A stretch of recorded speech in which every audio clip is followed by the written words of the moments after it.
Milí diváci, vítajte pri ďalšom rozhovore z našej úspešnej ankety Top Business značka Žilinského kraja. Medzi úspešné slovenské firmy nepochybne patrí spoločnosť Inma Interior. Konkrétne je to spoločnosť zo Žiliny, z Budatína, ktorej core businessom, ak sa to dá tak povedať, je výroba nábytku. Áno. Pozvanie do dnešnej diskusie prijala konateľka spoločnosti pani Ingrid Gažurová. Vítajte, pani Gažurová. Ďakujem a ďakujem za pozvanie. Sme veľmi radi, že ste si v tom nábitom programe našli na nás chvíľku času. Poďme rovno na to. Inma Interior, ako sa píše, je rodinná firma. Na začiatok by azda nás aj divákov zaujímalo, ako taká spoločnosť vznikla, aká je história, čím sa zaoberáte. Skúste nám ju tak na úvod predstaviť. Úvodom by som povedala, že ja už som vlastne druhá generácia. S týmto biznisom začal môj otec, ktorý približne pred 30 rokmi, keď sa to začalo rozvíjať nejakým spôsobom možno taká móda alebo trend nábytku na mieru, ako si to všetci pamätáme, stávané skrine a podobné veci, začali byť veľmi úspešné a ľudia to chceli. Takže otec sa začal tomu venovať viac menej tak popri práci.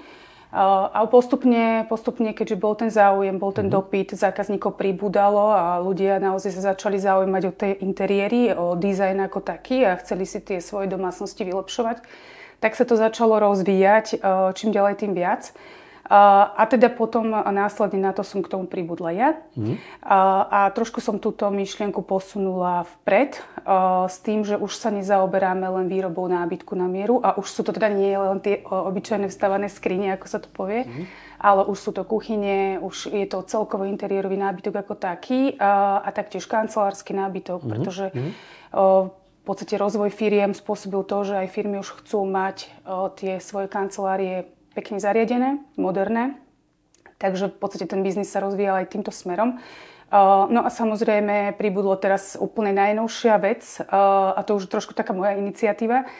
Je to predajňa na Kragujevskej ulici, kde vlastne budeme predávať aj podlahy, úplne všetok sortiment. V podstate spolupracujeme taktiež s veľmi známou a je to žilinská firma, ktorá vlastne distribuuje podlahy, volá sa Solidway a v podstate my sme si s nimi začali tú spoluprácu takýmto štýlom, pretože je nám to blízke.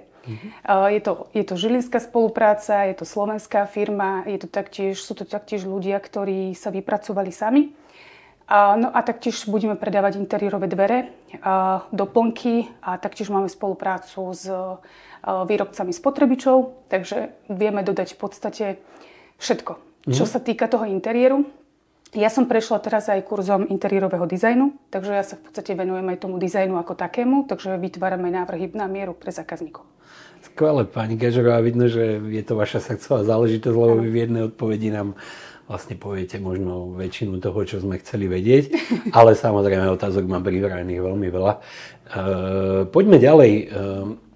To, čo by mňa zaujímalo pri tom vašom biznise je to, že vlastne na Slovensku je celý rad takých veľkých nadnárodných, zahraničných, takých obchodných domov, ktoré ponúkajú taký sériovo vyrábaný nábytok, lacný nábytok, treba povedať. A vy v tomto ste sa dokázali, v tomto biznise ste sa dokázali proste presadiť nábytkom, ktorý je na mieru, ktorý je tým pádom ručne vyrábaný, je drahší určite. Je to vôbec na Slovensku možné sa v tom presadiť? Dávajú Slováci šancu aj takémuto nábytku? Ako vy robíte? Áno, je pravda, ako ste povedali, že v podstate, tu tak poviem v úvodzovkách, po tej revolúcii sa tu rozmohli rôzni zahraniční veľkovýrobcovia. Nábytku je ich tu niekoľko, ale to je samozrejme vo väčšine prípadov len sektorový nábytok. To znamená, že si kúpite nábytok, nejakú skrinku a podobne. Áno, aj to je riešenie, ale keď už si človek teda na Slovensku kúpi byt, respektíve domčeky, ktoré sú teraz dosť také rozmohli sa nám v okolí Žiliny, tak už ten zákazník chce mať to riešenie na mieru. Takže nie je to tiež veľmi jednoduché veľakrát si kúpiť takýto sektorový nábytok, pretože Tie priestory sú rôzne, aj tie štandardy nie sú úplne vždy také, nie je to úplne až také jednoduché, ten interiér je členitý, naozaj, keďže my Slováci nekupujeme príliš veľké nehnuteľnosti, tak taktiež potrebujeme mať využitý každý kúsok toho miesta. To znamená, že tento štýl alebo forma toho nábytku na mieru je naozaj veľmi efektívna, aj čo sa týka toho interiéru. Takže áno, tá otázka, či sa dokážeme presadiť na trhu spolu s takouto veľkou konkurenciou, musím povedať, že po skúsenostiach aj my sme si obišli týchto veľkých konkurentov a musím povedať, že taktiež to nie je príliš lacné riešenie. Pokiaľ už si vyberáte nábytok na mieru aj u nich, pretože už aj oni poskytujú túto možnosť, taktiež to nie je veľmi lacné riešenie. Takže zákazníci potom skôr hľadajú možno niečo také, kde sa im dokážu prispôsobiť.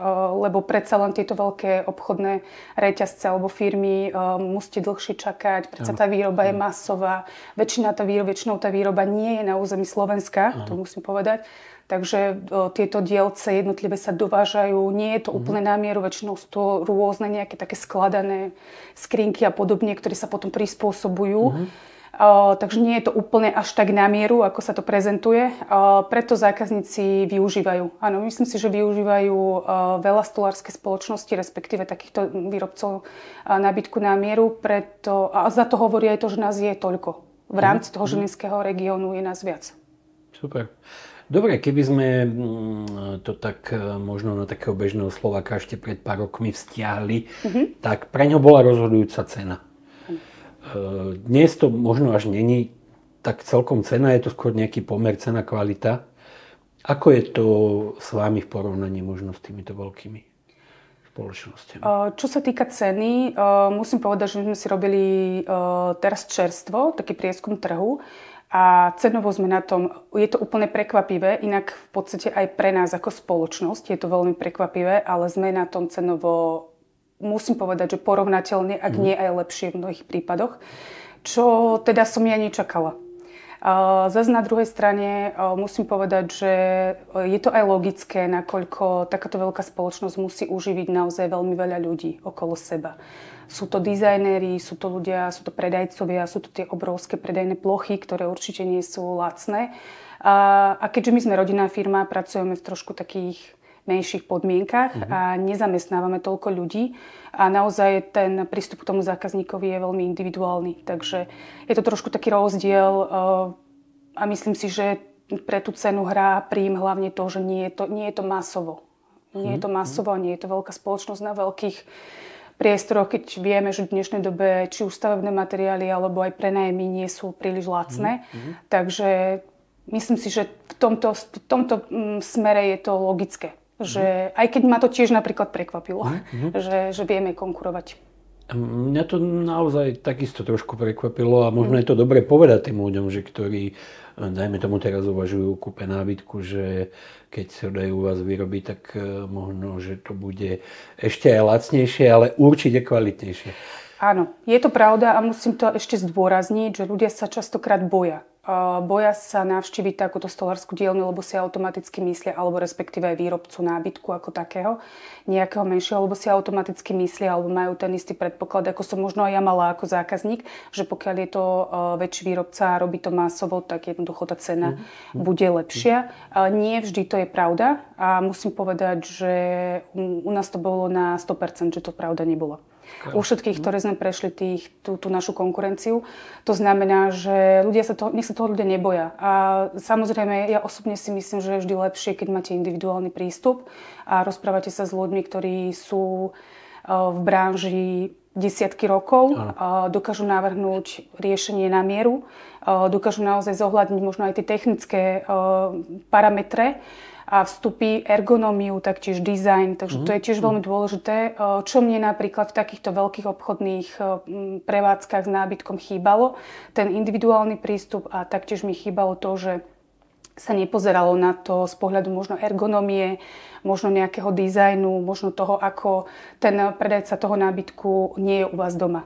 Ani ku vám vo väčšinou prípadov ku vám príde nejaký ich pracovník, takže on vlastne ten váš interiér nevidí ako taký, takže nedokáže možno úplne až tak reflektovať na to, ako ten dom je zariadený.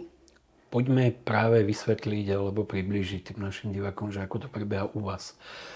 Zákazník, dajme tomu, potrebuje nábytok, príde ku vám, nemá možno, alebo má nejaké preferencie, ale nemá predstavu. Ako to u vás prebieha od možno tej prvej návštevy až po dodanie nábytku a koľko to vlastne u vás trvá? Ono to záleží hlavne o tom, aký veľký projekt to bude, aké veľké riešenie, alebo čo všetko zákazník chce. No isté, však nehovoríme teraz o nejakej veľkej továrni a kanceláriách. Klasický priemerný, dajme tomu dom, novostavba, malý dom, lebo sme na Slovensku. Tak štandardne návšteva, obliadka priestorov, to je to prvé, čo treba. Samozrejme, prejdeme si so zákazníkom jeho predstavu. Väčšina tých zákazníkov už v dnešnej dobe internetu, rôznych týchto Instagramu a podobne, majú predstavu, čo chcú, ako to asi bude vyzerať. Takže my si v podstate najprv zhrnieme, čo by to bolo, kde by to malo byť a ako by to malo vyzerať. To sú tie základné vstupné parametre. No a potom už také technickejšie veci, ako zameranie jednotlivých tých vecí a možno doladenie takých tých detailov, lebo veľakrát zákazník síce má nejakú predstavu, ale v konečnom dôsledku, keď to v reáli vidí nakreslené alebo vydizajnované, tak sa mu to príliš nepáči. A ďalšia vec je tá, že veľakrát si neuvedomujú zákazníci tie technické vstupy. Tie veci, ktoré jednoducho sú nejako normované a musia byť splnené, respektíve tá ergonomia toho priestoru. Napríklad pri tých kuchynských linkách je to veľmi zásadné. Samozrejme, voda, odpad, všetko. Taktiež je dôležité to, aby sa tá domáca gazdinka, alebo teda ten kuchár, ktorý tam bude pôsobiť, nenabehal. To znamená, že tiež treba mať určité rozloženie. Na toto všetko sú pravidlá, ktoré musia byť dodržané, alebo teda mali by byť dodržané. Samozrejme, my si vždycky berieme to, že pokiaľ zákazník má nejakú predstavu, tak nechceme mu príliš do toho zasahovať, ale musím povedať, že väčšinou si zákazníci nechajú poradiť.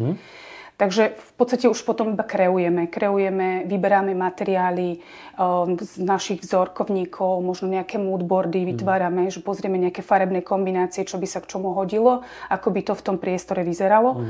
No a navrhneme nejaké technické riešenia, lebo ten nábytok sa neskladá len z nejakej drevotriesky alebo z nejakého materiálu BMDF-ky. Tam sú rôzne kovania, výsuvy, rôzne typy spotrebičov. Teraz naozaj ten trh je obrovský a tých výrobkov a tých systémov, ktoré môžete použiť, je veľké množstvo, taktiež aj materiálov.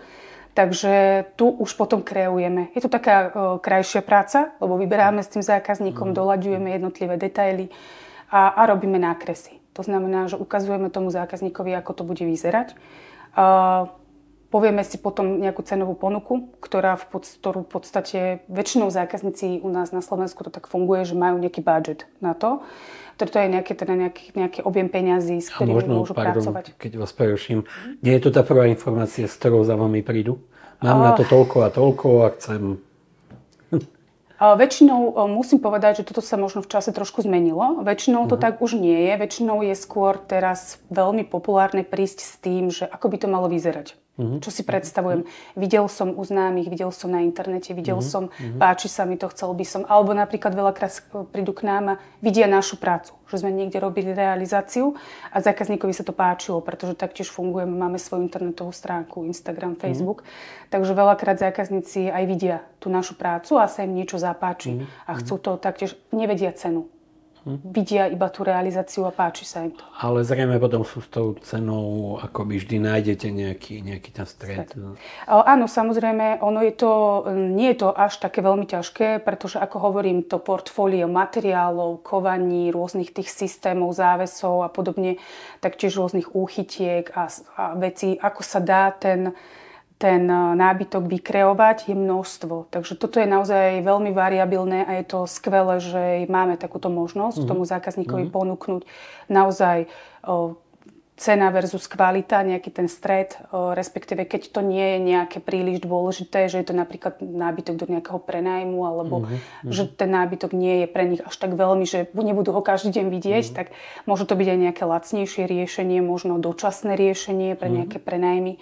A potom naozaj pre takých zákazníkov, ktorí sú nároční a očakávajú od toho nábytku naozaj kvalitu, ale nie len kvalitu, ale očakávajú od neho aj niečo viac. To znamená, že už sa pohybujú možno tak, že majú nejaký návrh od dizajnera, od architekta. Takže vtedy naozaj už vidíme, že ten zákazník má očakávania na úrovni, že už to chce, aby to bolo niekde vyššie, na nejaký vyšší level. Ja som ale odbočil od tej pôvodnej otázky, ktorá znela a mňa by to zaujímalo, že ako dlho to trvá a aký je celý ten proces. Čiže už sme sa dostali niekde k návrhu. Áno, takže v podstate prvotná predstava to je úplne teda nejaké takéto stretnutie, pozrieme si čo a ako by to malo vyzerať, aké funkciu by to malo plniť. To je asi to najdôležitejšie. Potom v podstate si uzriemime alebo si zrovnáme možno to, čo je požiadavka a to, čo je reálne, respektíve tak, aby to bolo funkčné. Vyberieme materiály urobíme cenovú ponuku. Následne na to zákazník v podstate nám dá spätnú väzbu, či potvrdzuje objednávku alebo nie. A pokiaľ ju potvrdzuje, tak vlastne pristupujeme k realizácii. Čo sa týka tej realizácie, pokiaľ je to nejaký menší projekt, to znamená, že možno nejaká jedna miestnosť, vieme v podstate sme schopní vyrobiť to do mesiaca.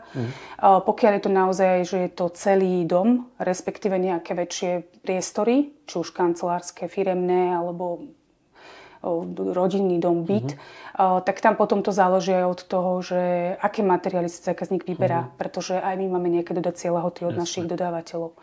Taktiež tam môžu byť, teraz sú veľmi populárne rôzne čalúnené prvky a podobne. Takže tieto veci my robíme v spolupráci s našimi externými dodávateľmi. Takže aj tu v podstate sa prispôsobujeme tým termínom. Ale sme naozaj veľmi flexibilní a musím povedať, že tá výroba väčšinou je ten mesiac. Viac by to nemalo byť. Skvelé, takže s tým, aby ľudia teda rátali, že nebude to na druhý deň, ale zase to netrvá pol roka. Áno. Takže je to relatívne rýchlo. Teraz je veľmi populárne takéto do Vianoc. Do Vianoc to potrebujem stihnúť. Hej. Tak to viete stihnúť, však to sú ešte 2 mesiace. Áno, reálne. Len keď už je takých viac, že do Vianoc, tak je to veľakrát zaujímavé. Dobre, aspoň máte veľa roboty. OK, spomínali ste aj tie rôzne druhy materiálov. Keby sme to zase stiahli možno na tie veľkopredajne, veľkovýrobcov, tam je to naozaj asi ten najlacnejší materiál, nejaká drevotreska a tak ďalej. S týmto vy zrejme nepracujete, čiže to sú masívne, drevené. Áno, čo sa týka toho materiálu, hovorím, je to od zákazníka. Je to o ňom, čo si vyberie a aké má preferencie. Samozrejme, my pracujeme väčšinou, ono sa to volá MDF, v podstate dosky, ktoré naozaj sú na to určené a 99% výrobcov ich využíva, lebo sú na to určené. Drevotrieska už si myslím ani nebola nikdy určená úplne až na takéto použitie. Špecificky nie v kuchyniach a podobne, pretože to je materiál, ktorý je nasiakavý a nie je to vôbec vhodné, keďže vyrábame napríklad nábytky aj tam, kde sa pracuje s vodou, kúpeľne a podobne, takže toto nie. Ja som chcel zdôrazniť, že naozaj tá kvalita, u vás je kvalita podstatná. Musí to byť, áno. A je pravda, že naozaj títo veľkovýrobcovia väčšinou siahajú po takých menej kvalitných materiáloch. OK, vy máte vlastnú dielňu, treba povedať, že tam zamestnávate zrejme kopec ľudí, zamestnávate tam ľudí, aby ste to zvládali. Využívajte ale pritom také najmodernejšie technológie, možno aj odkúkavate zo sveta tie najmodernejšie trendy. Skúste to možno rozobrať na drobnejšie. My spolupracujeme so spoločnosťou SCM, v podstate slovenský distribútor pre túto firmu, pre túto spoločnosť, ktorá vyrába tieto stroje drevoobrábacké. Teda my spolupracujeme so spoločnosťou v Hudbe z Nových Zámkov. Je to firma s dlhoročnou tradíciou na Slovensku, takže spolupracujeme s nimi. Všetky tieto systémy máme v podstate zakúpené od nich. Sú to všetko nové stroje a zariadenia, takže nešli sme do ničoho, čo by tento trh nepoznal, alebo nebolo nejaké okúkané. Sú to talianské stroje, ktoré sú naozaj špičkou, viac menej to môžem povedať, na trhu.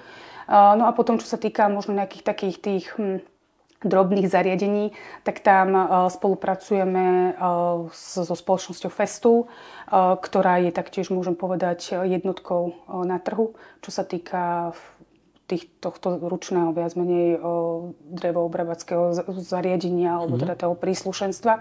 Takže tu si myslím, že sú to firmy, ktoré sú to najlepšie asi, čo sa na trhu dá kúpiť.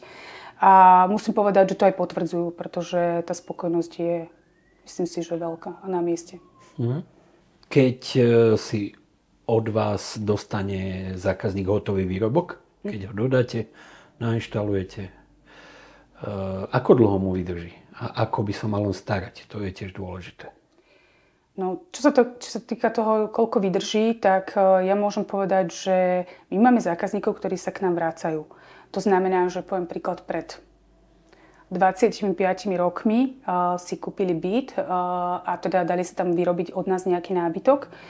Ten nábytok tam stále je a stále je funkčný. Takže už viac menej je to len o tých trendoch, že tie trendy sa menia. Takže dnes ani neviete povedať, že koľko vydrží, lebo odkedy ste začali, ešte stále tak, ešte stále funkčný. A musím povedať, že je funkčný, áno, presne tak. Nie je to samozrejme nejaké tie časti, ktoré sú štandardné, že sa opotrebia, to sa vymieňa kolieska jedno s druhým. Ale čo sa týka toho nábytku ako takého, tak ten nábytok je stále funkčný, vyzeral stále skvele, až na to, že teda tie trendy sú už iné. Takže ľudia sú už teraz zvyknú tie nábytky meniť častejšie, ako to bolo v minulosti. Nedostali sme sa ešte k tomu, že aké druhy, dajme tomu, kuchynských liniek si ľudia dávajú robiť. Možno k takým konkrétnym, alebo aj skrín, dajme tomu. Čo je dnes moderné, tak som myslel. Čo je dnes moderné, sú hlavne tie farebné kombinácie. To znamená, že menia sa nielen štruktúry materiálov, alebo teda farebné kombinácie, ale taktiež sa menia technologicky tie veci. To znamená, že tie závesy, tie kovania, tie systémy, všetky tieto veci sú modernejšie, majú rôzne doťahy. Poviem príklad, push-up systémy na klik, dotyk, v podstate rôzne bezdotykové otvárania. Takže toto sú všetko veci, ktoré sa menia. Taktiež sa mení napríklad aj tá štruktúra tých materiálov. Veľa ľuďom sa aktuálne páčia striekané materiály, teda nie je úplne že to je nejaká fólia na vrchu, ale v podstate je to nastriekané, lesklé, biele, čierne. Takže aj tie farebné kombinácie sú rôzne a musím povedať, že ľudia sú naozaj odvážni, hlavne takí tí mladší a chcú naozaj veľmi odvážne farebné kombinácie. Taktiež zásteny napríklad, tie som pri kuchyniach nespomenula, tak tie tiež podliehajú trendom, kedy si sme mali klasické kachličky, teraz už sú tu rôzne drevené zásteny, sklenené zásteny, taktiež spolupracujeme s jedným pánom zo Slovenska, ktorý vlastne vie laserom vypáliť rôzne krásne maľby alebo teda také nejaké motívy do týchto zástien. Takže vyzerá to naozaj krásne, je to kalené sklo, takže je to bezpečné. Ale ľudia si vyberajú rôzne mramorové dosky a veľmi zvláštne, čo je napríklad tiež super, sú rôzne osvetlenia, ledkové pásy, takže tých riešení a variácií je množstvo. Čo sa týka možno typov kuchyň, tak klasické lineárne rovné kuchyne do účka, L-ka, ostrovčeky sú teraz veľmi moderné. Takže rôzne moderné digestory. Teraz je veľká požiadavka, či už stropné závesné digestory alebo digestory, ktoré sú priamo vo várnej doske. Takže aj čo sa týka tých spotrebičov, keďže som spomínala, že spolupracujeme aj s dodávateľom spotrebičov, tak naozaj tam sú tie požiadavky také, čo možno pred 10 rokmi ani vôbec nebolo niečo také. Takže hlavne ten technologický posun ide dopredu. Napríklad teraz sú tiež veľmi moderné kuchynské linky, ktoré nemajú úchytky, majú rôzne vyfrézované kovania, kde v podstate je to úplne bezúchytkový systém, takže to je tiež veľmi populárne aktuálne. Takže tí ľudia vidia veľa na internete, takže to je super, že si potom vedia vybrať. Takže určite každý sa môže pozrieť vlastne na vašu stránku. Áno, tých riešení tam a tých prác tam máme množstvo pre tú inšpiráciu. V rámci tohto nášho seriálu alebo ankety to Biznis značka predstavujeme firmy, ktoré sú slovenské firmy, sú to naše firmy, inovatívne firmy, ale aj také firmy, ktorých možno takou pridanou hodnotou alebo aktívom je to, že zamestnávajú ľudí. To sa dá povedať aj u vás, čiže vy zamestnávate teda ľudí. Moja otázka, koľko, možno akých profesí? No, máme takých zamestnancov, ktorých máme interne a potom sú takí, s ktorými spolupracujeme externe. Logické. Samozrejme, že tých interne máme tak do 5, nie sme nejaká veľká firma, takže tých zamestnancov nie až toľko. Ale zase na druhej strane je to efektívne, nakoľko aj ten zamestnanec niečo stojí. Isté. Takže my sa naozaj snažíme pracovať aj v tomto smere, čo sa týka ľudského faktora, efektívne. Takže 5 ľudí. No a čo sa týka externých, tak tam potom spolupracujeme s viacerými, keď to je potrebné. A teda samozrejme aj my sme na to citliví a vyberáme si slovenských nejakých takých výrobcov alebo tí, čo sú tu. A ešte musím to vyzdvihnúť, možno ešte viac tak z okolia Žiliny. Že aby to bolo v tom našom regióne, aby sme tiež nemali príliš veľké také nejaké náklady na dopravu a podobne, lebo to sa všetko odrazí v tej cene potom. Vy ste na začiatku spomínali, že firmu vlastne založil váš otec. Ako sa k tomu on dostal? No, to bol taký trend, že ľudia začali sa pýtať. Pretože keď sú ľudia zruční a robia nejaké veci, pohybujú sa možno v takom prostredí, tak možno hľadajú, chcú možno posunúť to niekam inám. A vtedy to bol veľký trend, ako som spomínala, tie vstavané skrine. To prišlo, a ja si to pamätám ešte ako dieťa, že to bol neskutočný boom okolo toho. A v podstate otec sa zhodou náhod dostal do kontaktu s jedným pánom, ktorý to tu rozbiehal na Slovensku a konkrétne tu v Žiline. A potom v podstate začali spolupracovať. Z tej spolupráce potom to vzniklo, že pracovali spolu, potom už aj nepracovali spolu. A otec sa rozhodol, že teda bude to viac menej riešiť sám. Nejakým spôsobom sa presunul potom do Bratislavy, kde ten trh bol väčší. Takže aj tam veľmi veľa zákazníkov má skrine od nás. Ale potom v podstate tá doba sa tak menila, bolo to také dynamické, on mal potom aj iné záujmy, ale každopádne stále sa popri tom, celé tie roky, aj popri iných prácach venoval tomuto. Ja som sa chcel spýtať ale aj na to, že on pracoval teda vo výrobe nábytku alebo ako stolár aj v minulosti, zrejme. Nie, to bolo to úplne, že z iného fachu. Otec je strojár, takisto ako ja. Mám vyštudovanú strojnícku fakultu na Žilinskej univerzite. On má strojnícku priemyslovku v Považskej Bystrici. Takže obidvaja nie sme stolári, ale sme strojári. Ale venoval sa tomu v podstate popri práci.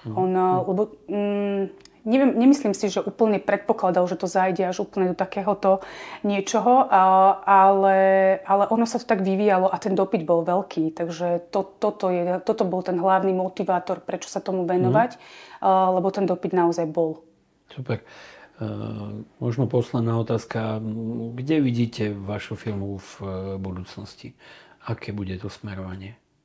No keď som vstúpila do toho a posunula som to možno trošku na ten vyšší level, aktuálne to posúvame smerom k tej predajni. To znamená, že chceme mať interiéry na mieru. To je nejaká moja vízia, to znamená, že ten zákazník dostane komplexné riešenie. Nemusí chodiť nikam. Keď príde k nám, dostane všetky služby, a ten interiér sa mu zariadi na mieru.